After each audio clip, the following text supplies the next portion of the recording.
بسم الله الرحمن الرحيم. الحمد لله رب العالمين، والصلاة والسلام على سيدنا ومولانا محمد خاتم النبيين وإمام المرسلين، وعلى آله وأصحابه أجمعين، وعلى كل من تبعهم بإحسان إلى يوم الدين. اما بعد، میرے عزیز طالب علم ساتھیوں، السلام علیکم ورحمۃ اللہ تعالی وبرکاتہ۔ میں نے ششماہی امتحان سے پہلے آپ حضرات سے عرض کیا تھا کہ انشاءاللہ امتحان کے بعد کچھ گزارشات اپنے حضرت والد ماجد بانی دارالعلوم حضرت مولانا مفتی محمد شفیع صاحب رحمہ اللہ تعالیٰ کی کچھ باتیں آپ کے ساتھ آپ کے سامنے عرض کروں گا، جو در حقیقت ہمارے لیے ایک بہت بڑی ہدایت کا سامان ہے۔ اللہ تعالیٰ کا فضل و کرم ہے کہ اللہ تبارک و تعالیٰ نے ہم سب کو اپنے دین کے علم سے وابستہ فرمایا۔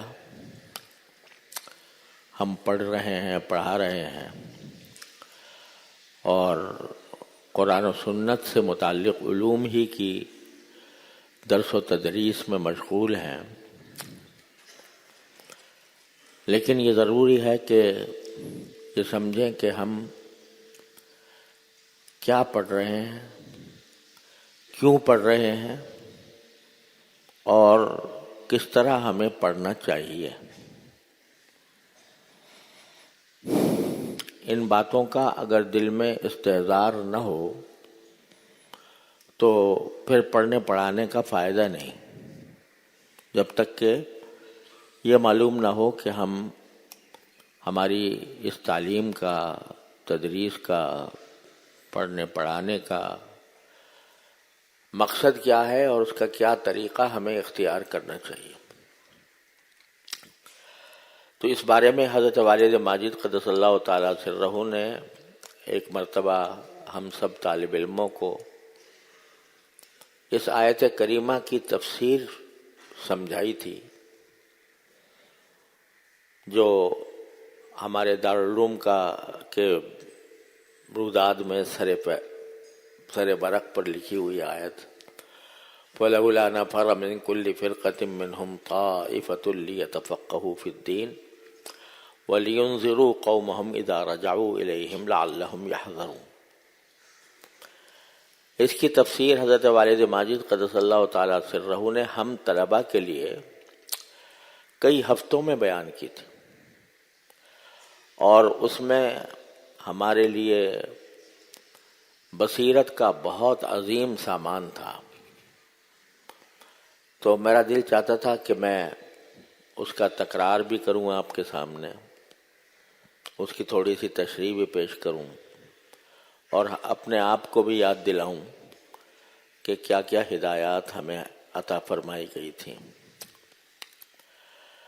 اس آیت کی دو تفسیریں ہیں الگ الگ،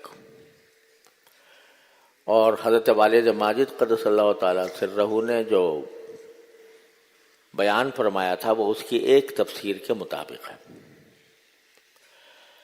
وہ تفسیر یہ ہے کہ اس سے پہلے آیت کریمہ میں باری تعالیٰ نے فرمایا وَمَا كَانَ الْمُؤْمِنُونَ لِيَنْفِرُوا كَافَّةً،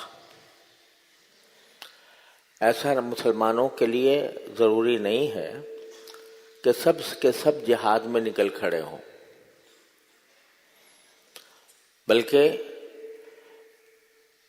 وَلَوْلَا نَفَرَ مِن كُلِّ فِرْقَةٍ مِّنْهُمْ طَائِفَةٌ، تو ایسا کیوں نہیں ہوتا کہ ان میں سے کچھ لوگ ہر فرقے میں سے ایک گروہ نکل جائے علم حاصل کرنے کے لیے، یعنی ایک جماعت تو گئی ہوئی ہے جہاد فی سبیل اللہ کے لیے اور اس جہاد میں مشغول ہے۔ یہ فرمایا کہ سارے انسان بیک وقت جہاد میں نہیں جا سکتے، تو تقسیم کار ہونی چاہیے، اور تقسیم کار یہ ہو کہ ایک جماعت تو گئی ہے جہاد فی سبیل اللہ کے لیے، اور دوسری جماعت نکلے اس غرض کے لیے کہ وہ تفقہ فی الدین حاصل کرے، دین کا علم، دین کی سمجھ حاصل کرے. اور جب ان کے قوم کے لوگ واپس آئیں تو پھر ان کو وہ ان احکام سے باخبر کریں جو انہوں نے تفقہ فی الدین کے راستے میں حاصل کیا ہے. یہ خلاصہ ہے آیت کا اس تفسیر کے مطابق. تو اس میں حضرت والد ماجد رحمۃ اللہ نے فرمایا کہ یہ ایک طالب علم کا پورا وظیفہ حیات اور اس کی زندگی کا مقصد اور اس کے حاصل کرنے کا طریقہ سارا اللہ تعالیٰ نے ان الفاظ میں سمیٹ دیا ہے. سب سے پہلی بات تو یہ ہے، میں وہ ساری چونکہ تفصیل کئی ہفتوں پر محیط تھی تو میں، اور آج کل آخری سال ہے، شاید اس کے بعد پھر آپ سے اس طرح خطاب کا موقع نہ ملے، اس لیے اس کا خلاصہ آپ کے سامنے پیش کرتا ہوں. تو فرمایا کہ سب سے پہلے تو لفظ استعمال فرمایا ہے اللہ تبارک و تعالی نے طلب علم کے لیے نکلنے کا جو لفظ ہے، نفرا، یعنی ایسا کیوں نہیں ہوتا کہ ان میں سے ہر گروہ میں سے، ہر فرقے میں سے ایک طائفہ نکلے. اس کے لیے لفظ کیا استعمال کیا؟ فلولا نفرا. اب لفظ خروج کا بھی ہو سکتا تھا کہ نکلے، جو سامنے کا لفظ ہے جو زیادہ آسان بھی ہے وہ کیا ہے نکلنے کے لیے؟ خرجہ. تو خرجہ کا لفظ استعمال نہیں فرمایا بلکہ نفرا. نفرا کیا ہوتا ہے؟ نفرا کے لفظی معنی ہوتے ہیں، جو لغت کے اندر جو صحیح معنی ہے وہ یہ ہے کہ ایک چیز سے نفرت کر کے دوسری چیز کی طرف جائے. نفرا منہ الیہ. کئی الفاظ عربی میں آپ نے پڑھے ہوں گے کہ ایک ہی معنی کے ایک ہی لفظ ہے لیکن اس کے معنی متضاد ہوتے ہیں. جیسے رغیبہ. رغیبہ اس کے معنی اگر عنہ لگا دو اس کے ساتھ، رغیبہ عنہ، تو کیا معنی؟ اعراض کرنا. اور رغیبہ الیہ لگا دو تو اس کی طرف متوجہ ہونا. ٹھیک ہے. مالا، مالا یمیلو میلن، تو مالا جو ہے وہ اس کے لفظی معنی مائل ہونا. تو اگر اس کے ساتھ عنہ لگا دو تو کیا معنی؟ اس چیز سے مائل ہو گیا، یعنی اس چیز کو چھوڑ دیا. اور الا لگا دو، مالا الیہ، تو کیا معنی؟ کہ اس کی طرف مائل ہو گیا، یعنی اس کی طرف رجوع کیا، اس نے اس کو اختیار کر لیا. ٹھیک ہے. تو اسی طرح جس طرح رغیبہ میں جو ہے وہ دونوں معنی ہوتے ہیں صلے کے اختلاف سے. صلہ اگر عن ہے تو معنی کیا ہے؟ اعراض کرنا. اور صلہ اگر الہ ہے تو معنی ہے اس کی طرف رغبت کرنا. اور وہ شعر بھی آپ نے سنا ہوگا کہ مالو الی من عنده مالو ومن لا عنده مالو فعنه الناس قد مالو، ہے نا. تو اس کے معنی صلے کے اختلاف سے مختلف ہوتے ہیں. تو نفرہ بھی انہی میں سے ہے کہ نفرہ منہ کہ کیا معنی؟ کہ فلاں چیز سے نفرت کی، اس چیز سے بھاگا، کسی چیز سے بھاگ گیا. اور نفرہ الیہ کے معنی کہ دوسری چیز کی طرف بھاگ گیا، ایک چیز سے بھاگ کر دوسری چیز کی طرف متوجہ ہو گیا. صحیح ہے. تو نفرہ منہ الیہ یہ دونوں معنی دیتا ہے. ایک معنی یہ دے رہا ہے کہ ایک چیز کی طرف سے اس نے اپنے آپ کا منہ موڑ لیا، اور اس سے بے رغبت ہو گیا، اس کو چھوڑ دیا، اس سے نفرت ہو گئی، اور دوسرا اس کو چھوڑ کر کسی اور چیز کی طرف راغب ہو گیا، دوسری اور چیز کی طرف مائل ہو گیا، دوسری اور چیز کی طرف شوق پیدا ہو گیا. تو نفرہ کے لفظ میں یہ معنی پنہاں ہے، یہ معنی اس کے اندر موجود ہیں کہ جب کوئی طلب علم کے لیے نکلے گا تو وہ دوسری چیزوں سے اپنے آپ کو فارغ کرے گا، دوسری چیزوں سے منہ موڑے گا، دوسری چیزوں سے اعراض کرے گا، اور تمام تر توجہ اس کی علم کی طرف ہوگی. نفرہ کے لفظ اس بات پر دلالت کر رہا ہے.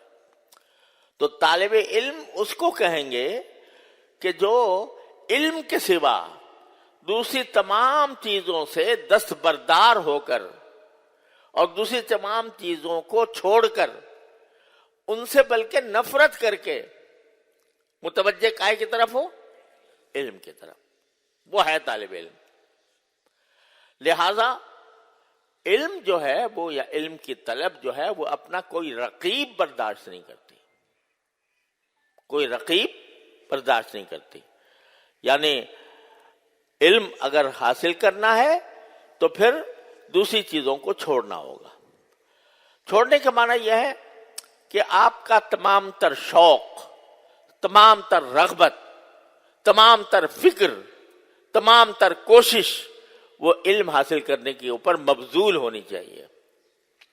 اور دوسری چیزوں کی طرف رغبت ہو رہی ہے، دنیا کی طرف رغبت ہو رہی ہے، اور دنیا کی لذتوں کی طرف رغبت ہو رہی ہے، تو اس کے معنی یہ کہ علم کی رغبت نہیں ہے.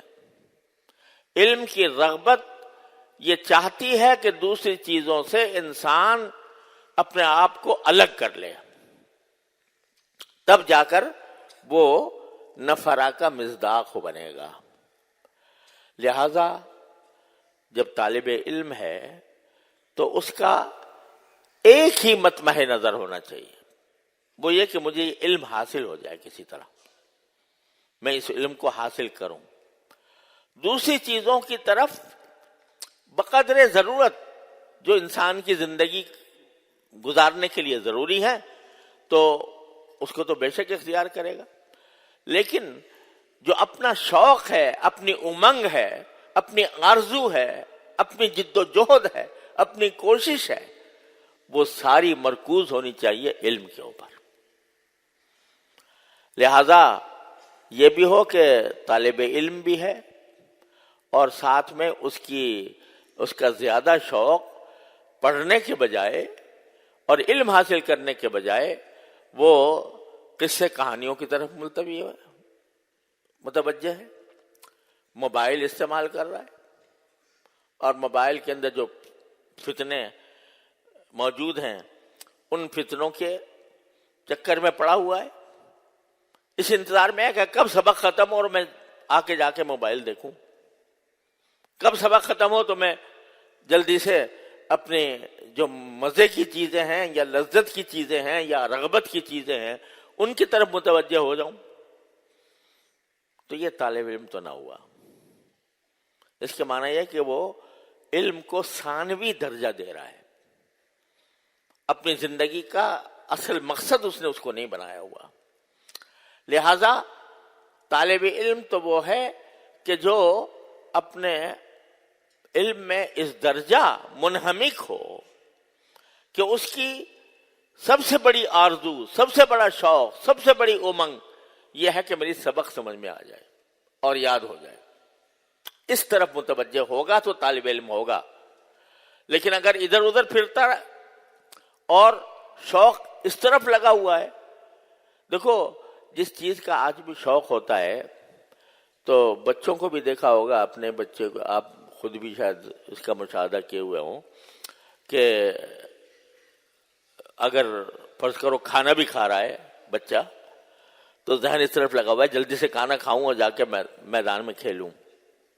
اس کا جو شوق ہوگا وہ کیا ہوگا کھانا تو کھا رہا ہے، ماں زبردستی کھلا رہی ہے، اب وہ رو رہا ہے کہ جلدی سے مجھے چھوڑو، اب میں جا کے کھیلوں گا. تو کیا مطلب کہ وہ جو غیر ضروری چیز ہے اس کے خیال میں اس غیر ضروری چیز سے جلد از جلد اپنے آپ کو نکالنا چاہ رہا ہے، اور جو اصل شوق کی چیز ہے اس کی طرف رغبت کر رہا ہے. تو اگر یہ ہے صورتحال کہ بھائی جلدی سے جلدی سبق ختم ہو، جلدی سے جلدی یہ تکرار مطالعے کی مشقت سے نکلوں اور جا کے کچھ اپنا مزے کروں کسی اور طریقے سے، کھیل کے یا جو ہے موبائل دیکھ کے یا قصے کہانی پڑھ کر یا سن کر، تو اس کا مطلب یہ کہ علم مقصود نہیں ہے، علم کی امنگ نہیں ہے، اس کا شوق نہیں. علم کی امنگ اور علم کا شوق تو اس وقت ہوتا ہے کہ جب اگر اپنے علم کے لیے اگر آدمی کو اپنی دنیا بھر کو بھی لٹانا پڑے تو لٹا دے، مگر مجھے یہ مل جائے.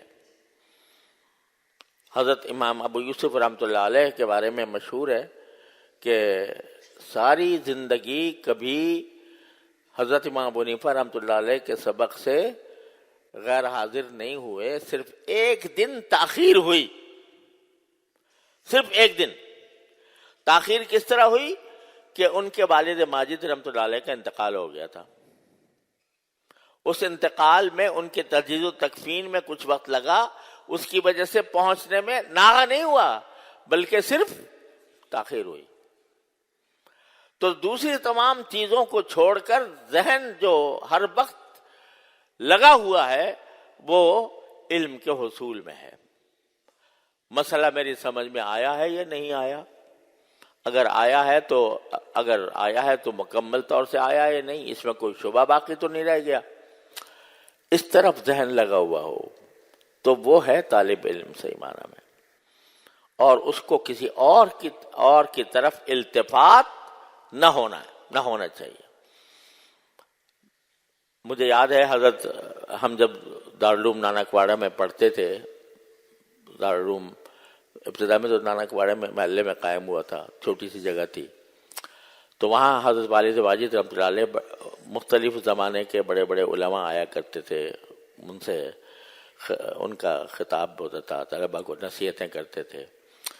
تو مجھے تھوڑا سا شبہ ہے کہ حضرت مولانا خیر محمد صاحب رحمۃ اللہ علیہ تھے یا حضرت مولانا مفتی محمد حسن صاحب رحمۃ اللہ علیہ تھے. انہوں نے یہ فرمایا کہ طالب علم کو یہ چاہیے کہ جب اپنے استاذ کے ساتھ بیٹھا ہے اور پڑھ رہا ہے تو اگر جنید بغدادی بھی آ جائیں کہ بھائی جنید بغدادی رحمۃ اللہ علیہ آئے ہوئے ہیں اور سبق موجود ہے، استاد موجود ہے، وہ سبق پڑھا رہا ہے، تو استاد کا سبق چھوڑ کر جنید بغدادی کی طرف بھی نہ جائے. کیوں؟ اس لیے کہ اپنے لیے جو اس نے استاد جس کو منتخب کیا ہے وہی ہے در حقیقت اس کو بنانے والا. حضرت جنید بغدادی کا مقام بہت اونچا، لیکن وہ اس کے لیے وقتی طور پر بے شک آ جائیں گے وہ، لیکن اس کے لیے جس کو اللہ نے جنید بغدادی جس کو بنایا ہے وہ اس کا استاد ہے. لہذا اس کے سامنے بیٹھنے کو اور اس سے علم حاصل کرنے کو وہ ترجیح دے گا ادھر جانے سے.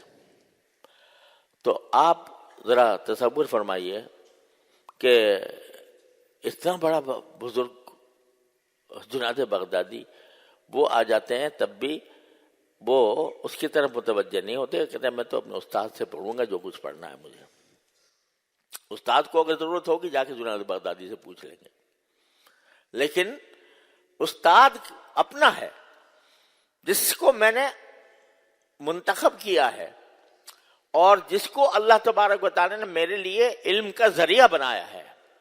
میرے لیے تو وہی کائنات ہے، لہذا میں اس کی طرف متوجہ رہوں گا، دوسری طرف نہیں جاؤں گا. ایک بات تو یہ سمجھ لو.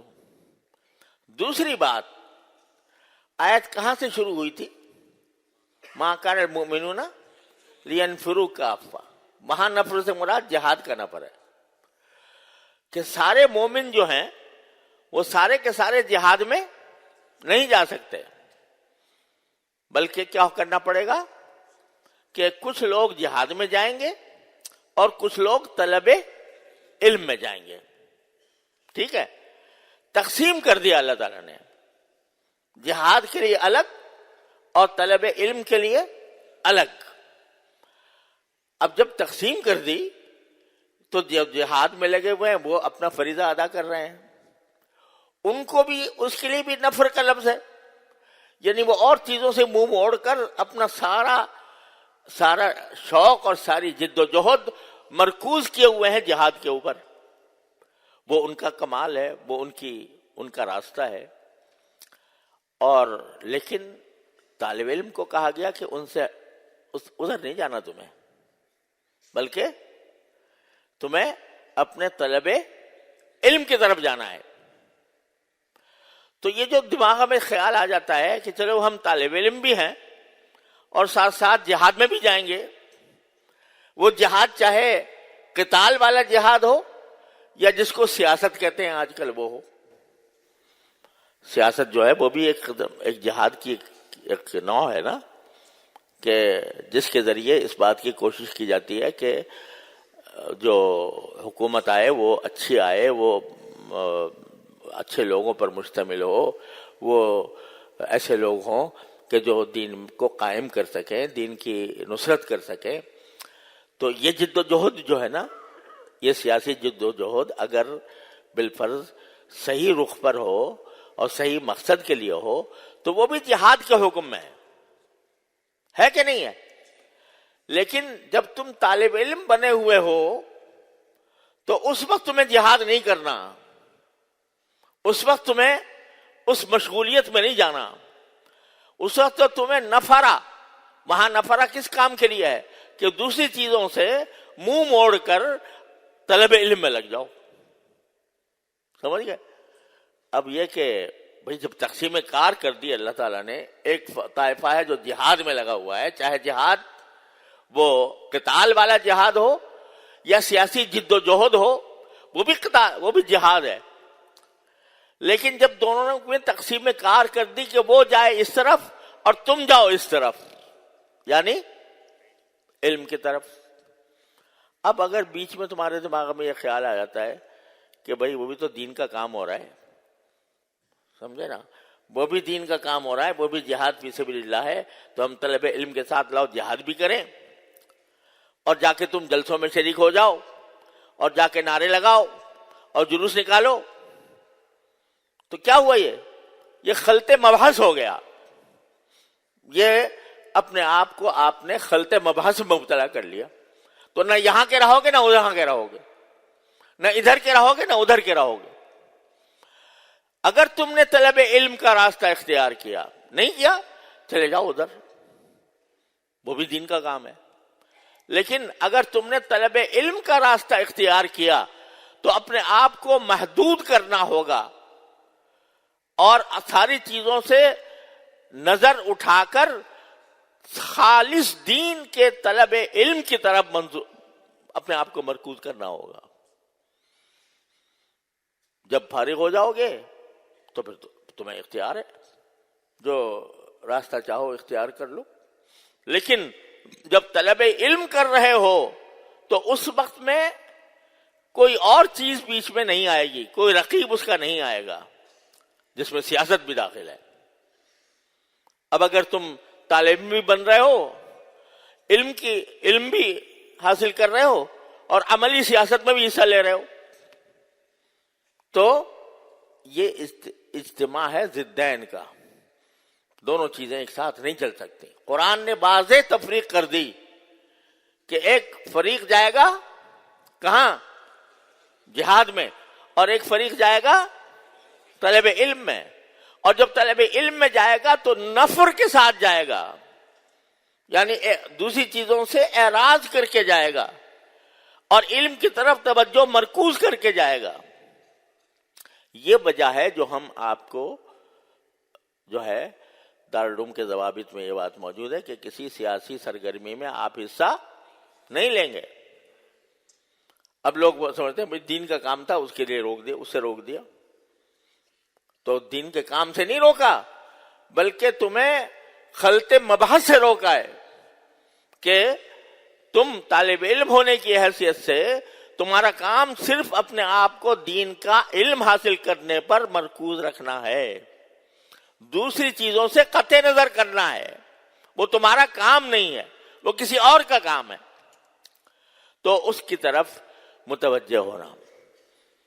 یہ جو ضوابط لکھے ہوئے ہیں نا ہمارے دارالقامہ میں بھی، کیا لکھا ہے کہ کسی سیاسی سرگرمی میں آپ کو حصہ نہیں لینا۔ یہ وجہ نہیں کہ سیاسی سرگرمی حرام ہے، سمجھے نا، یہ وجہ نہیں کہ وہ کوئی گناہ کا کام ہے، یہ وجہ ہے کہ وہ تقسیم کار کے تحت وہ ایک راستہ ہے، وہ بھی دین کی خدمت کا راستہ ہے، اور تمہارا کام جو ہے وہ تم نے راستہ اختیار کر لیا ہے طلب علم کا، تو طلب علم کو طلب علم کی طرح حاصل کرو۔ بات سمجھ میں آ رہی ہے کہ نہیں آ رہی ہے؟ تو اس لیے یہ بات کہی جا رہی ہے، ما کان المؤمنون لینفروا کافہ، سارے مومن ایک ہی طرف لگ جائیں، یہ نہیں ہوگا، بلکہ کچھ لوگ دوسری چیزوں سے قطع نظر کر کے علم کی طرف جائیں گے۔ تو ایک تو بات یہ ہے، اس کا خلاصہ کیا نکلا نفرہ کے لفظ سے، یہ کہ آپ کی توجہ بٹنی نہیں چاہیے، آپ کی توجہ اپنے علم کو حاصل کرنے کی طرف متوجہ اور مرکوز ہونی چاہیے، دوسری مصروفیتوں سے اپنے آپ کو فارغ کرنا چاہیے، وہ چاہے سوائے ان ضروریات کے کہ جو جس کے بغیر انسان زندہ نہیں رہ سکتا۔ کسی زمانے میں ان ضروریات کے لیے بڑی مشقتیں اٹھانی پڑتی تھی، یعنی کھانا پینے کے لیے بھی، پڑھنے گئے ہیں لیکن کھانے پینے کا مستقل کوئی انتظام نہیں ہے، تو وہ بھی کرنا پڑتا تھا، فقر و فاقے بھی جھیلنے پڑتے تھے، لیکن اللہ تبارک و تعالی نے آپ کے لیے انتظام ایسا کر دیا کہ اس کی آپ کو کوئی فکر نہیں ہے، مدرسے میں پیسے ہیں نہیں ہیں، کھانے کھلانے کے لیے وسائل مہیا ہیں یا نہیں ہیں، اس کی فکر ہوتی ہے آپ کو؟ نہیں ہوتی، فکر کوئی اور اٹھا رہا ہے، اس کی آپ کی ان ضروریات کی فکر کوئی اور اٹھا رہا ہے، تو پھر آپ کی جو ساری توجہ ہے وہ علم پر مرکوز ہونی چاہیے۔ یہ دیکھو کہ میں نے کچھ حاصل کیا کہ نہیں کیا، جب میں آیا تھا تو اس وقت میری معلومات کا کیا عالم تھا، اور اب آیا ہوں اور آ کر پڑھ رہا ہوں تو میری معلومات میں واقعتاً اضافہ ہوا ہے کہ نہیں ہوا ہے؟ اگر نہیں ہوا تو تمہیں دن رات اس کی دھن لگ جانی چاہیے کہ جو میری سمجھ میں نہیں آیا میں اس کو کسی طرح سمجھوں، استاد کے پاس جا کر اپنے ساتھیوں سے جو اچھے فہیم ساتھی ہیں ان سے معلوم کر کے کسی نہ کسی طرح اپنے آپ کو اس کمی کو دور کرنے کی فکر کرو، اس لیے نہیں کہ امتحان میں کامیابی ہو جائے، امتحان تو ایک بہانہ ہے، امتحان بہانہ اس لیے ہے کہ تمہیں اللہ تبارک و تعالیٰ نے امتحان کا نظام ایسا دے دیا کہ اس کی وجہ سے دماغ میں آتا ہے کہ بھئی مجھے پوزیشن مل جائے، مجھے پہلے میں جید آ جاؤں، میں جید جداً آ جاؤں، میں ممتاز آ جاؤں، اس کی وجہ سے زبردستی پڑھائی کرا لیتے ہیں اللہ میاں۔ جب امتحان کا وقت قریب آتا ہے تو اس وقت میں جو ہے وہ چاہے کتنا ہی بدشوق آدمی ہو، سمجھے، لیکن جب امتحان کا وقت آئے گا تو کتاب کھول کے ضرور بیٹھے گا اور دیکھے گا بھی پتہ نہیں یہ آ جائے گا تو میں کیا اس کا جواب کیا دوں گا، یہ آ جائے گا تو کیا دوں گا۔ تو یہ امتحان جو ہے یہ تمہارے لیے ایک ذریعہ ہے اس اپنی یادداشت کو، اپنے علم کو پختہ کرنے کا، تو اسی لیے کر لو، لیکن توجہ اس طرف ہونی چاہیے۔ اللہ تعالیٰ اپنی رحمت سے ایسے ہی بنا دے، ہمیں طالب علم بنا دے صحیح معنی میں۔ طالب علم وہ ہوتا ہے کہ جس کے میں نے شاید پہلے بھی سنایا تھا، والد صاحب رحمۃ اللہ علیہ فرمایا کرتے، طالب علم وہ ہے کہ جس کے دماغ میں ہر وقت کوئی نہ کوئی مسئلہ چکر کاٹ رہا ہو کہ میں اس مسئلے کو کیسے حل کروں، تو ایسا طالب علم بننے کی ضرورت ہے۔ اللہ تبارک و تعالیٰ اپنے رحمت سے ہمیں بھی بنا دے، آپ کو بھی بنا دے۔ یہ طالب علم یہ نہیں ہے کہ بس جب تک پڑھ رہے ہیں کسی مدرسے میں اس وقت تک طالب علم ہے، ہم سب طالب علم، اور یہ طلب علم محض سے لحد تک ہوتی ہے۔ تو مگر اس کا طلب پیدا کرو، شوق پیدا کرو کہ کسی طرح میں اس علم کو اپنے سینے میں محفوظ کر لوں، اس کو اپنے جو میری جو استعداد ہے وہ درست ہو جائے، اس بات کی فکر کرو۔ تو ایک بات تو یہ ہے نفرہ سے متعلق۔ پھر فرمایا من کل فرقۃ منہم طائفہ، کہ ہر فرقے میں سے ایک گروہ نکلے۔ یہاں اشارہ فرما دیا کہ ہر انسان کے ذمے یا اس کی کا فریضہ یہ نہیں ہے کہ وہ پورا کا پورا عالم بنے۔ یہ بھی ایک غلط فہمی پائی جاتی ہے کہ یہ سمجھتے ہیں کہ ہر مسلمان کے ذمہ لازم ہے کہ وہ پورا درس نظامی پڑھے اور عالمیہ کی سند حاصل کرے۔ تو قرآن کہتا ہے کہ نہیں، من کل فرقۃ منہم طائفہ، سارے ہر جتنے فرقے ہیں، فرقے سے مراد یہاں پر یہ ہے کہ ایک علاقہ ہے مثال کے طور پر، وہاں پر بہت سارے لوگ رہتے ہیں، تو یہ نہیں ہے کہ سب نکل پڑے۔ جس طرح جہاد کے لیے کہا تھا کہ سب نہیں نکل سکتے، اسی طرح علم دین کے حصول کے لیے بھی سب کا ضروری نہیں ہے سب نکلیں، بلکہ ایک طائفہ ہو، یعنی اتنے لوگ ہوں جو بقدر ضرورت اپنے علاقے کی خدمت علم اور دین کے ذریعے کر سکیں۔ ہر ایک آدمی کی ذمہ ضروری نہیں ہے۔ یہ ایک تصور بعض اوقات دل میں پیدا ہو جاتا ہے کہ بھئی مقصد تو دین اس وقت تک نہیں حاصل ہو سکتا جب تک کہ آدمی کسی مدرسے میں داخل ہو کر عالم نہ بنے۔ تو یہ خیال بھی غلط ہے۔ اللہ تعالیٰ نے جو جتنا فریضہ عائد فرمایا ہے علم کا، وہ اتنا ہے کہ اتنا علم حاصل ہو جائے جس سے آدمی ایک مسلمان کی زندگی گزار سکے۔ فرائض کیا ہیں، واجبات کیا ہیں، وہ پتہ چل جائے، نماز کیسے پڑھی جاتی ہے، روزے کیسے رکھے جاتے ہیں، زکوٰۃ کے کیا کام ہیں، موٹے موٹے وہ حاصل ہو جائیں۔ بس اتنا ہے فریضہ۔ باقی جو یہ تفصیل ہے یہ تو ہر انسان کے ذمہ ہے، جو فرض عین ہے ہر ایک کے ذمہ ہے اتنا علم حاصل کرنا۔ لیکن یہاں قرآن کریم اس فرض عین والے علم کا ذکر نہیں کر رہا، بلکہ وہ ذکر کر رہا ہے اس کا جس کو فرض کفایہ کہتے ہیں، کہ ہر فرقے میں سے ایک طائفہ نکلے تو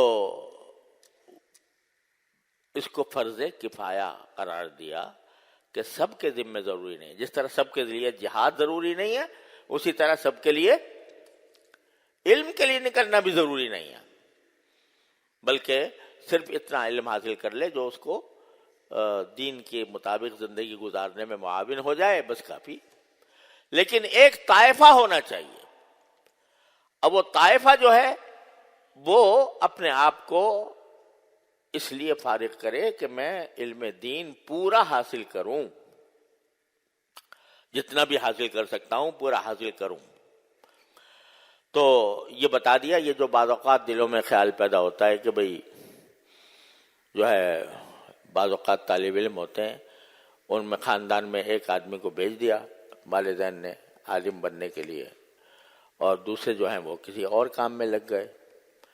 اگر وہ دین کا ضروری علم رکھتے ہیں اور دین پر عمل پیرا ہیں تو ان کی طبیعت میں دل میں کوئی یہ پیدا کرنا کہ بھئی ہم بہت اعلیٰ ہو گئے اور یہ بہت ادنا ہے، یہ تکبر اور یہ عجب اور یہ کبر کہ دوسروں کو کیا سمجھے، حقیر سمجھے، یہ بڑی غلط بات ہے۔ ایک مرتبہ میرے ایک ساتھی ایک طالب علم تھے، تو میں نے ایسے پوچھ لیا کرتا ہوں بعض اوقات کہ بھئی تمہارے کتنے بھائی ہیں، کیا ہیں؟ تو وہ کہنے لگے، طالب علم نے کہا مجھ سے کہ جی مجھے تو ہمارے والدین نے بھیج دیا یہاں پر علم حاصل کرنے کے لیے، باقی سب دنیا دار ہیں، سمجھے؟ باقی سب بھائی جو ہیں وہ سب دنیا دار ہیں۔ میں نے کہا بھائی دنیا دار کا کیا مطلب ہے؟ کہہ رہے جی بس وہ علم نہیں حاصل کرتے، وہ کبھی کوئی تجارت کر رہا ہے تو کوئی ملازمت کر رہا ہے تو کچھ کر رہا ہے۔ تو میں نے کہا نماز پڑھتے ہیں؟ کہ جی نماز پڑھتے ہیں۔ میں نے کہا جماعت سے پڑھتے ہیں؟ ہاں جماعت سے پڑھتے ہیں۔ میں نے کہا اور دین کے جو دوسرے بنیادی چیزیں ہیں ان سے واقف ہیں؟ کہ ہیں۔ اس پر عمل کرتے ہیں؟ جی کرتے ہیں۔ میں نے کہا خدا کے بندے، بس تم چونکہ یہاں پر آ گئے لہذا تم نے اپنا آپ کو سمجھ لیا دیندار، اور وہ جو ساتھی ہیں وہ دنیا دار ہو گئے، ان کی تمہارے دماغ میں اہانت پیدا ہو گئی۔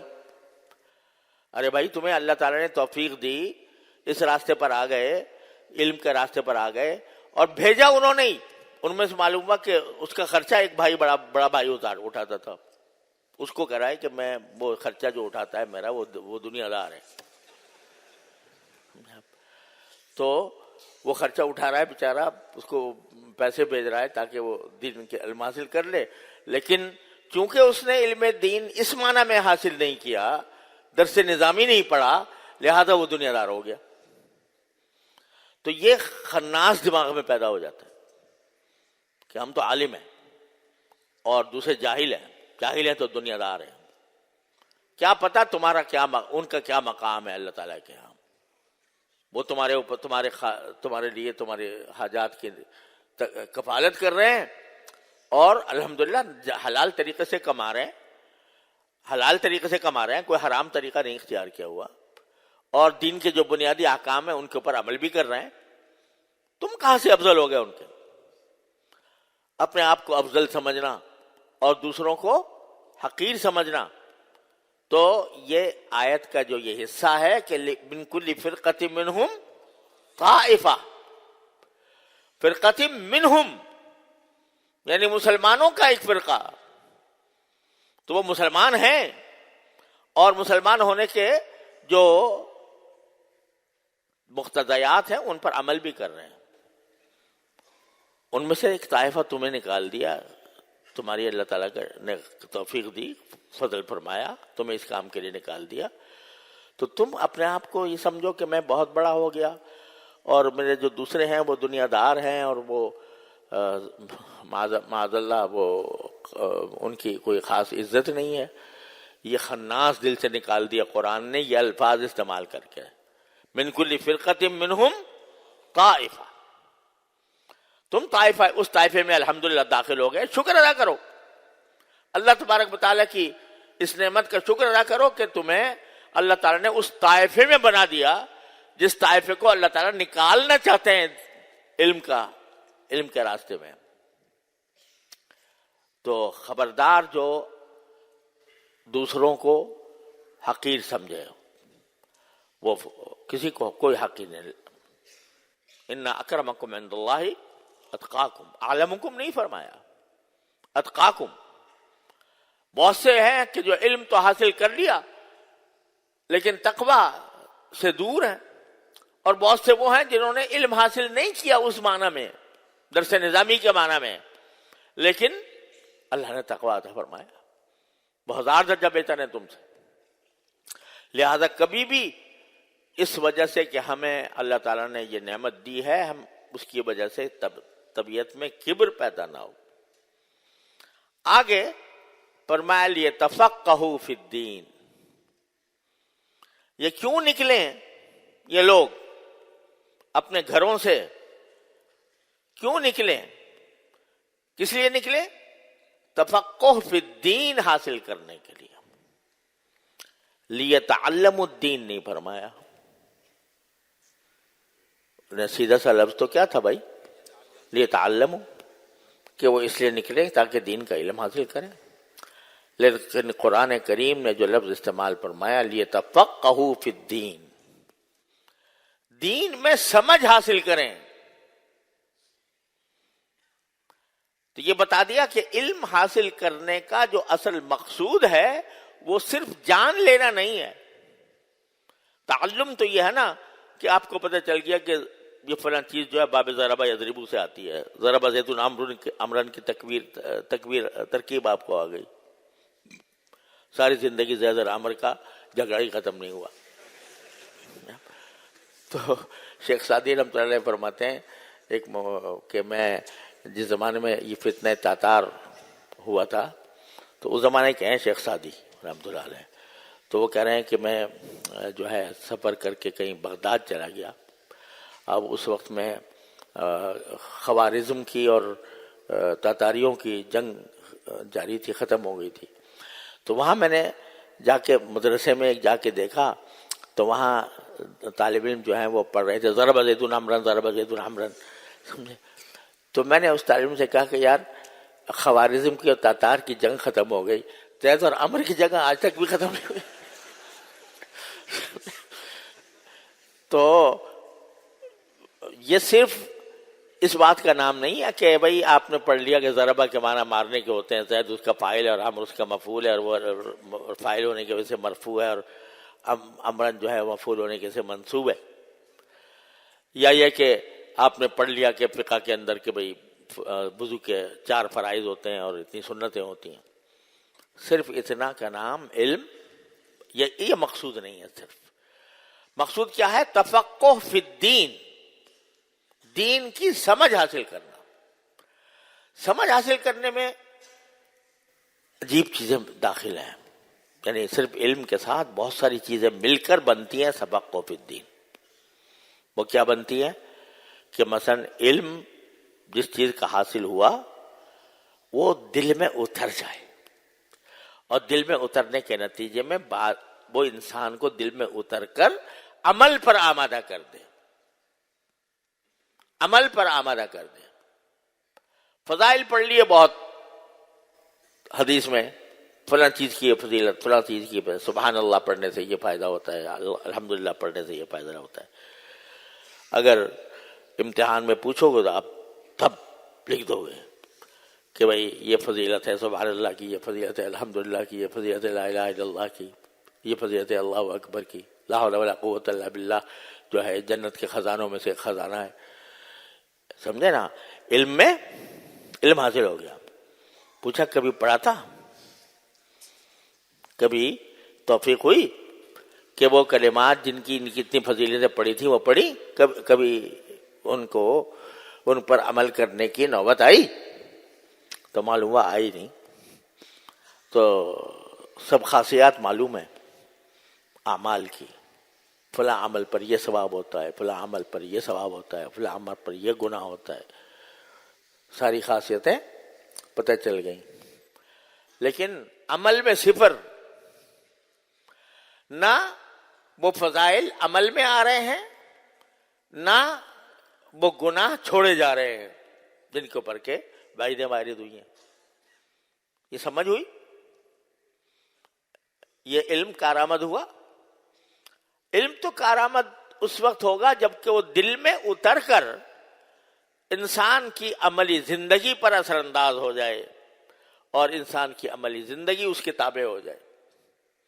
اگر یہ پڑھا ہے کہ بھائی فلاں نماز کے اندر یہ فضیلت ہے، نفلی نماز، تو اس نفلی نماز پر کبھی عمل بھی کیا یا نہیں کیا؟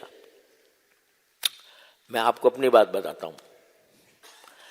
جب میں نے پڑھنا شروع کیا تھا قدوری اور نور العزت، جب میں پڑھتا تھا تو میری عمر تھی 8 سال، 8 یا 9 سال شاید.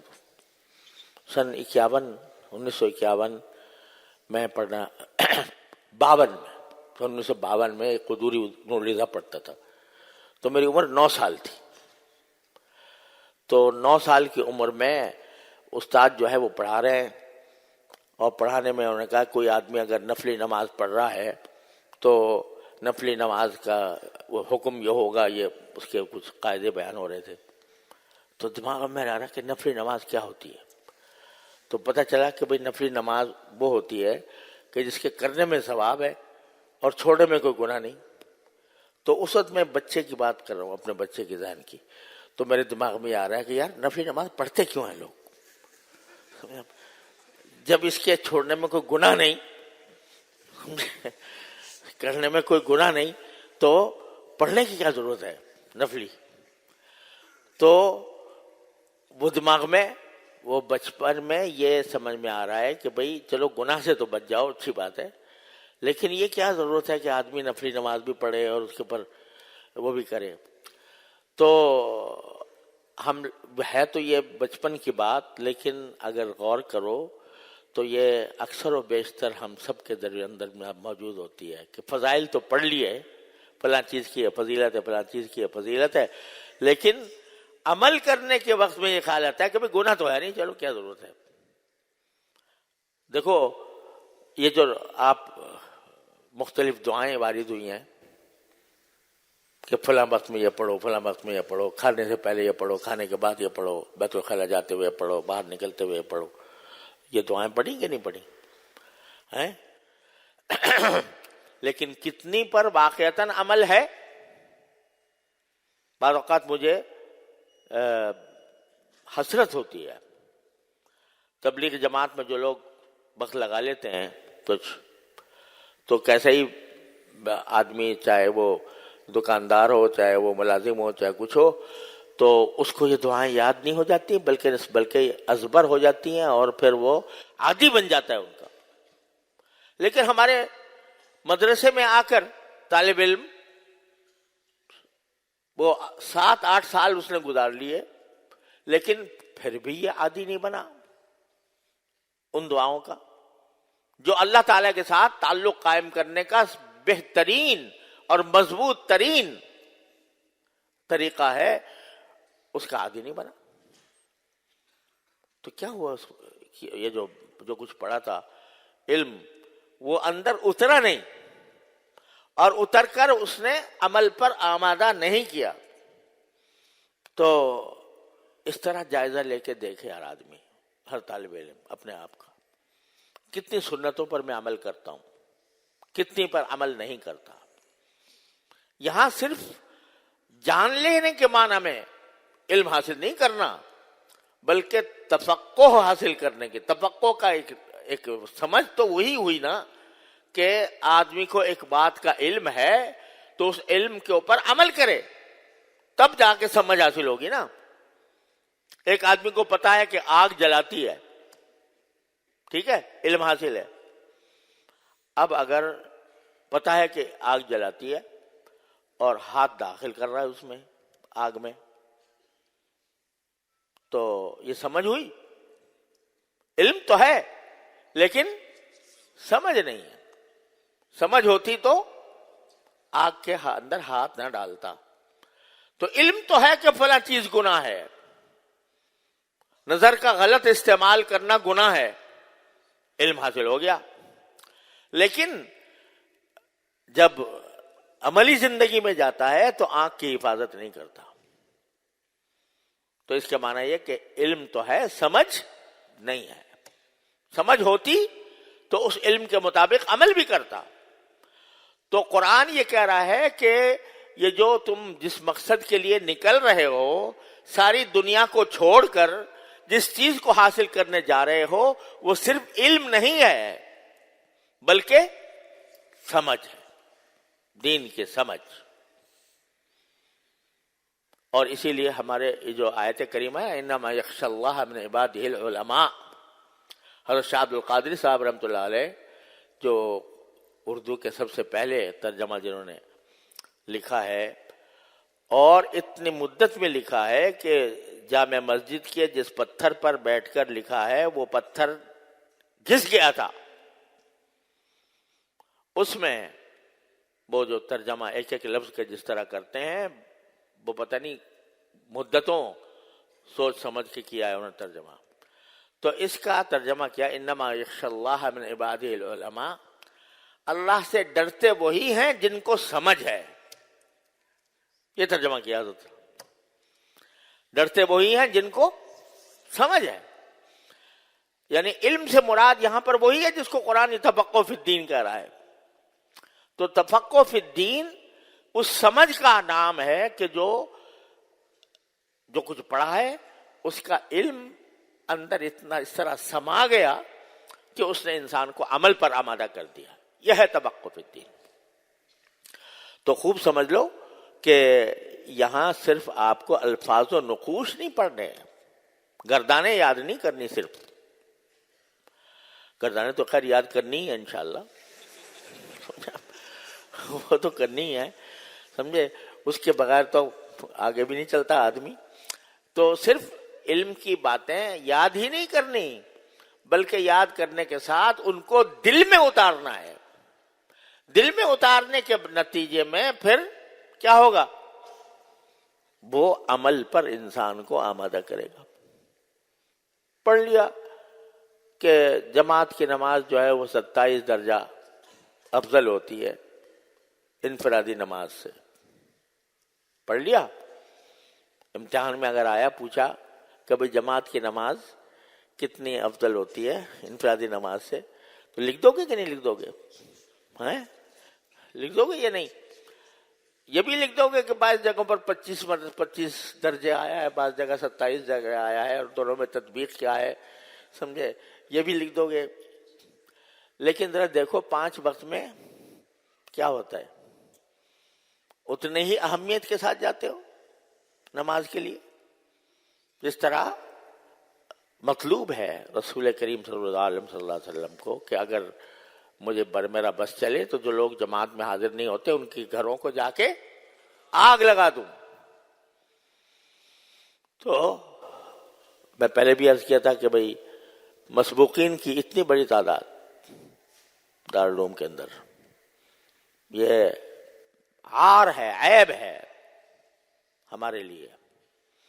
تو تفقہ فی الدین کے معنی میں عمل داخل ہے. وہ علم نرا علم تنہا وہ نہیں، بلکہ کیا ہے؟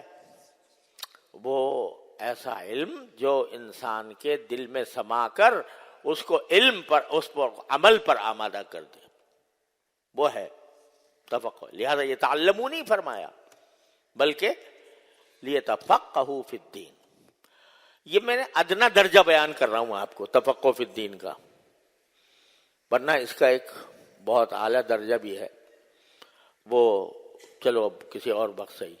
لیکن وہ تفقہ فی الدین وہ اس بات سے حاصل ہوتا ہے کہ بھئی کس وقت میں مجھ سے کیا مطالبہ ہے. یہ دوسری مختصر بتا دیتا ہوں کہ کس وقت مجھ سے کیا مطالبہ ہے. دین نام ہے اتباع کا. جس وقت جو حکم آیا ہے اس حکم کی پیروی کرنے کا، اس وقت مجھ سے کیا مطالبہ ہے. یہ ایک بہت گہرا علم ہے جو ویسے کتابیں پڑھنے سے نہیں آتا، وہ بزرگوں کی صحبت سے آتا ہے، اصحاب عمل کی صحبت سے حاصل ہوتا ہے کہ اس وقت مجھ سے کیا مطالبہ ہے. گھر میں ماں باپ جو ہیں بیمار پڑے ہوئے ہیں، ان کو خدمت کی ضرورت ہے مثال کے طور پر، اور اذان ہو گئی اور اندیشہ ہے کہ والدین کو چھوڑ کے جاؤں گا تو کہیں ان کی بیماری شدت نہ پکڑ جائے، یا کم از کم یہ کہ انتہائی ان کو تکلیف میں مبتلا نہ ہو جائیں. تو اس وقت یہ فیصلہ کرنا کہ آیا مجھ سے مطالبہ جماعت میں جانے کا ہے یا ان کی خدمت کا ہے، یہ تفقہ فی الدین ہوتا ہے کہ کس وقت مجھ سے کیا مطالبہ ہے دین کا. یہ چیز جو ہے یہ محض کتابوں سے حاصل نہیں ہوتی، یہ اہل اللہ کی صحبت سے حاصل ہوتی ہے.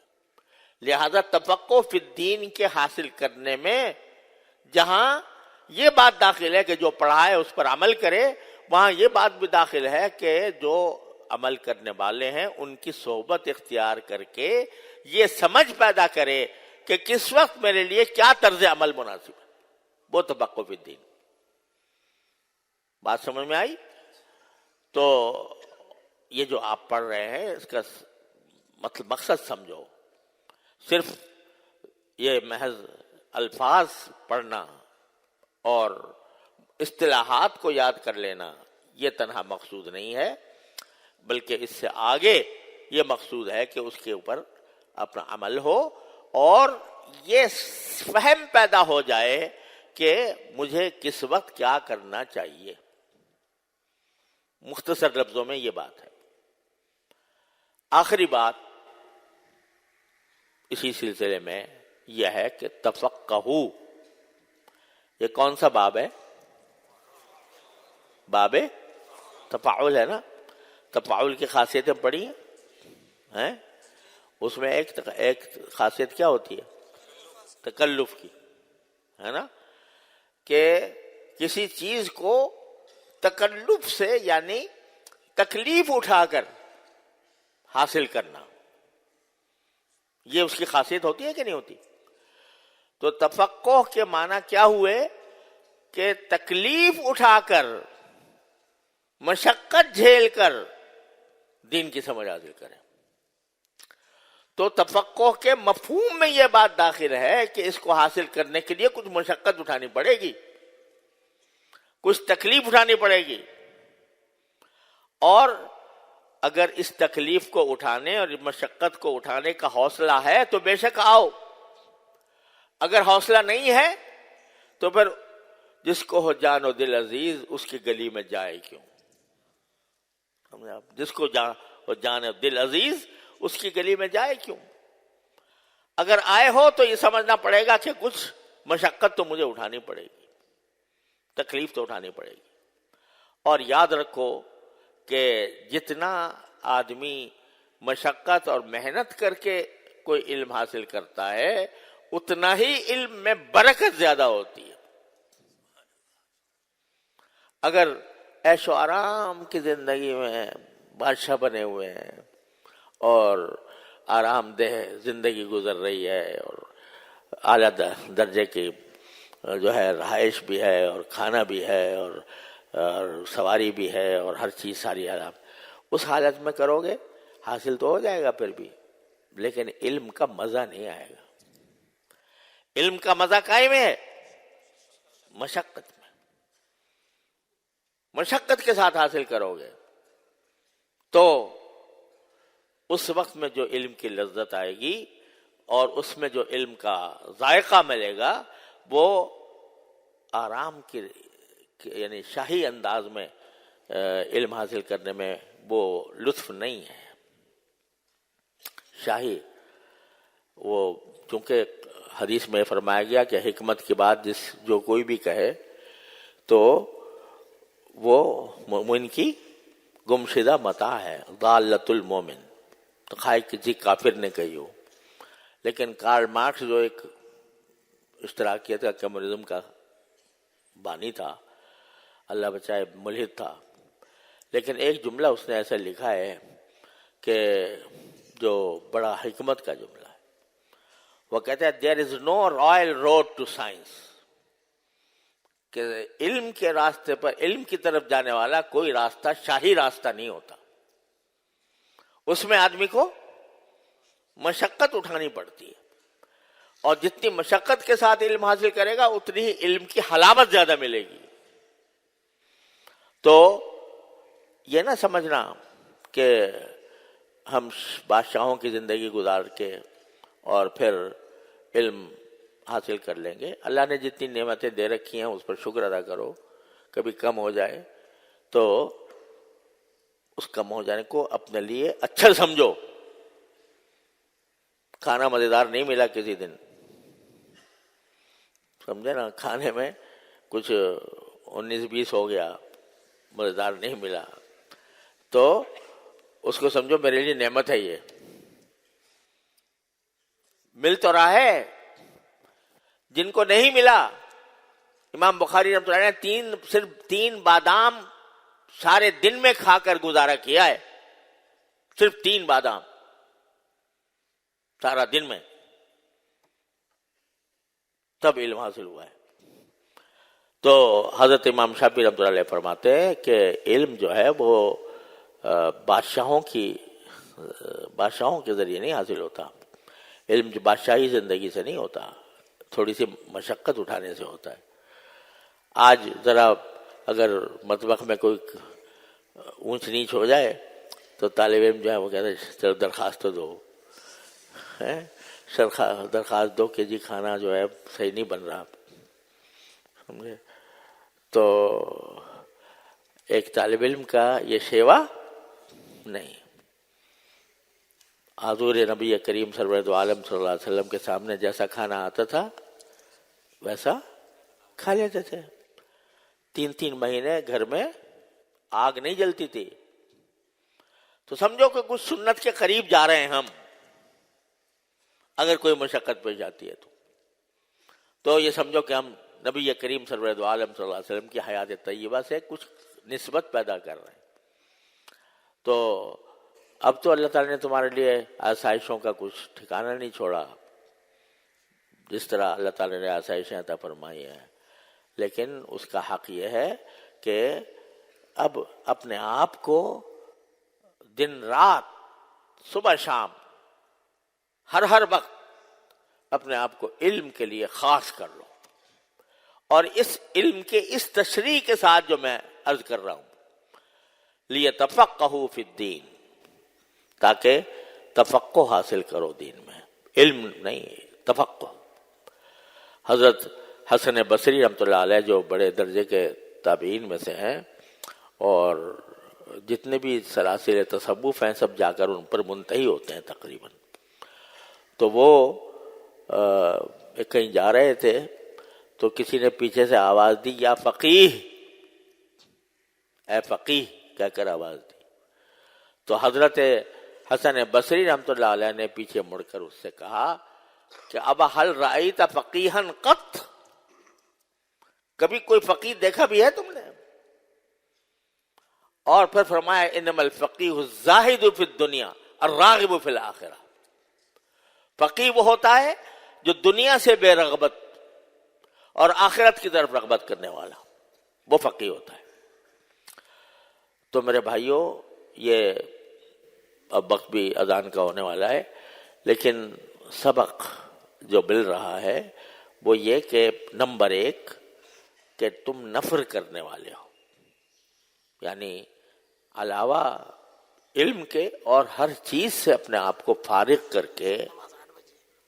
ہاں مجھے پتا ہے بھائی، اسی لیے کہہ رہا ہوں کہ اذان کا وقت ہو گیا، گزر گیا، چلو کوئی بات نہیں، اب دے دینا اذان. تو پہلی بات تو کیا سمجھ میں آئی؟ نفر کرو، دوسری چیزوں سے نفرت کرو، علم کا شوق پیدا کرو. دوسرا یہ کہ جو حاصل کر رہے ہو اس کو سمجھو، وہ الفاظ نہیں ہیں، وہ صرف اصطلاحات نہیں ہیں، بلکہ عمل ہے، اور عمل کی تربیت حاصل کرنی ہے. تو اگر قرآن یہ کہتا ہے کہ والصافات صفا، فرشتوں کی تعریف کرتے ہوئے کہ یہ وہ لوگ ہیں جو صف بندی کر کے کھڑے ہوتے ہیں، تو تمہاری نمازیں صف بندی کے ساتھ ہے. تو اس صف بندی سے کیا سبق مل رہا ہے کہ زندگی کو کیا کرو؟ منظم بناؤ.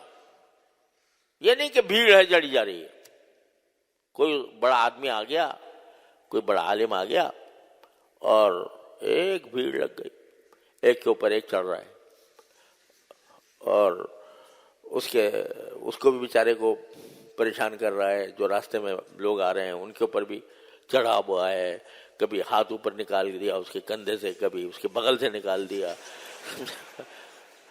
تو یہ تو دین کی تربیت نہ ہوئی.